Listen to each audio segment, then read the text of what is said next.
Hello बच्चों, let's read the question. So question says that 1 molar solution of an complex salt CrCl3.6H2O display on the osmotic pressure of 3 RT and 0.5 liter of the same solutions on treating with the excess of A03, the solution will yield assume alpha is equals to 1.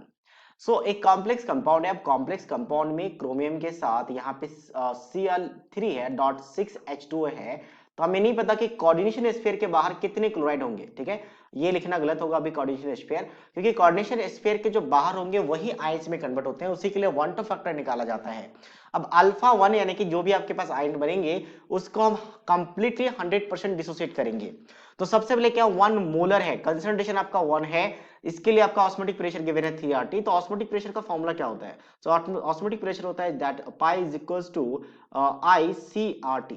ICRT, I क्या था wonder factor, C concentration, R universal gas constant and T is the temperature.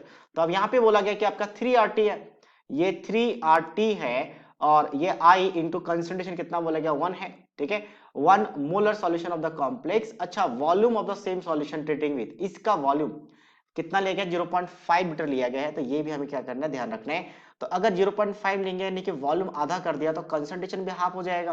तो जो भी concentration हमारा initial है, initial concentration आपका 1 है, तो फाइनल कंसंट्रेशन कितना होगा, तो ये आ जाएगा 1/2, क्योंकि हमने क्या किया यहाँ पे इस जगह पे हम लोगों ने कंसंट्रेशन हाफ, यानी हाफ कंसंट्रेशन का हम रिएक्शन करवा रहे हैं किसका, फाइनली।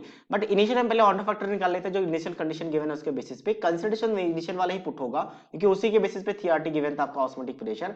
तो ये आपका 1 आ जाएगा इंटू R आ जाएगा इंटू T आ जाएगा, RT RT cancel, one term factor कितना आ चुका है, 3 आ चुका है। अब वन टर्म फैक्टर 3 होने का मतलब क्या है, वन टर्म फैक्टर 3 होने का मतलब है मुझे 3 आइंस मिलेंगे। मतलब मैं कंपाउंड लिखना चाहूं तो क्रोमियम के साथ हम यहाँ पे लिख सकते हैं वाटर मॉलिक्यूल्स, यहाँ पे 5 इंटू क्लोरीन, और यहाँ पे 2 क्लोरीन को बाहर रखना पड़ेगा। वाटर मॉलिक्यूल्स आइंस में कन्वर्ट नहीं होते तो उसको बाहर नहीं रख सकते, तो ये रहेगा आपका। अगर मैं इसको एक्वा सॉल्यूशन में लेता हूं तो ये क्या होता है, 100% बोला गया अल्फा 1 है, मतलब 100% डिसोसिएट हो रहे थे, ब्रेक हो जाता है क्रोमियम H2O हॉल 5 में इंटू क्लोरीन, और यहाँ पे क्या होगा, क्रॉस मल्टीप्लाई होगा तो +2 charge and twice of Cl negative ion.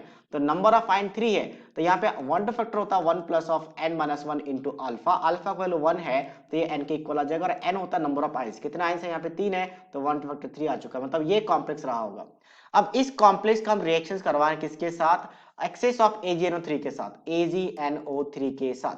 ठीक है, अब इसका नंबर ऑफ मोल्स कितना होगा, कंसंट्रेशन, अच्छा एक काम करते हैं, फाइनल कंसंट्रेशन ना निकाल के ऐसे भी कर सकते हैं कि मान लो अगर इसका कंसंट्रेशन आपके पास कितना 1 है, तो नंबर ऑफ मोल्स का फॉर्मूला क्या होता है, तो मोल्स इज इक्वल्स टू होता है कंसंट्रेशन इनटू वॉल्यूम।